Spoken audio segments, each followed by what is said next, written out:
Continuing with us for the entire hour is Allie Beth Stuckey, author of the tremendous new book, Toxic Empathy, How Progressives Exploit Christian Compassion. So I want to get to a part of this in the political space, Allie.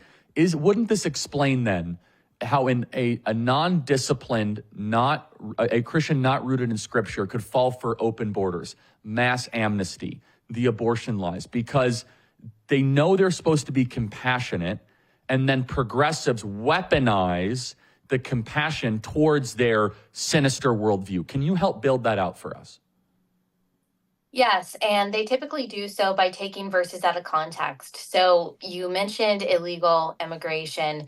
They might point to, well, in the Old Testament, Israel is called to love the sojourner because they were sojourners. Or Jesus says to love the least of these, and therefore we have to be for open borders. Now, if you asked them what they mean by open borders, or if you ask them what they meant by immigration policy, they wouldn't be able to tell you. Usually they say they're not for open borders, but when it gets down to it, they don't believe in any border enforcement. And they do this in the name of empathy. And there's a great example of this in my book where we tell this story, and we tell it from the left-wing perspective to try to get people to see what this looks like. The Washington Post reported about Maribel Diaz, and she was a mom who fled gang violence in Mexico. She built a life in Fairfield, Ohio. She was there illegally, and then she was deported by Donald Trump. She was separated from her family. And of course, the Washington Post at the end of it wants us to exclusively feel for her, and then to conclude that deportation is always wrong, that it's racist, and that we shouldn't basically have any border enforcement.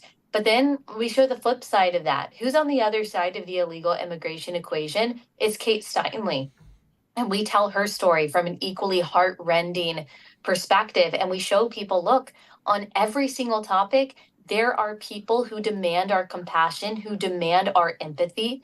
The question really isn't who gets in our feelings the most. Our question is, what is true? What is factually true? Most importantly, what is biblically true? And that's what I lay out in the book. So I want to now get to some examples here. So the church currently, most pastors say, oh, there's nothing wrong with this. But this is an example of toxic empathy. This is Kamala Harris when she was running for president, bragging about giving prisoners taxpayer-funded transgender sex changes.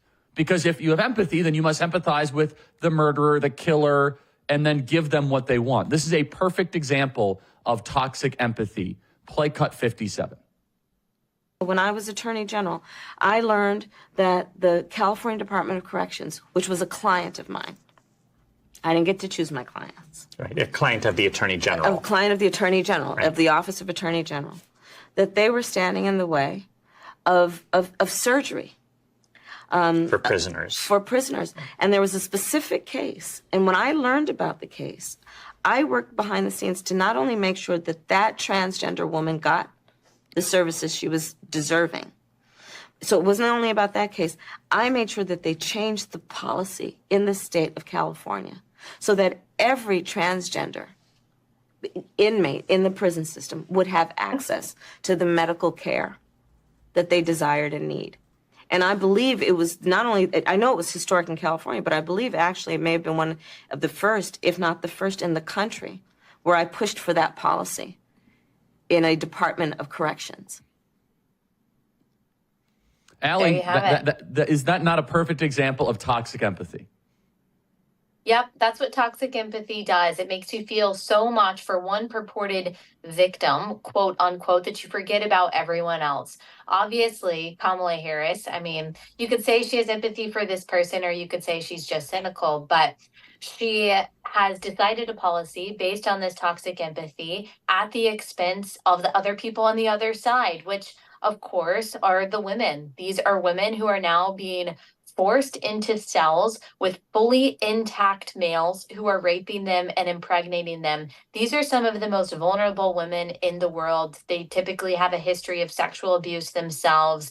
This is the party that says they care for women. Remember, when Democrats say they care for women, they're only talking about abortion. They're not talking about other rights. They're not talking about other protections. In the same way that when Democrats talk about freedom, they're only talking about abortion and sexual immorality.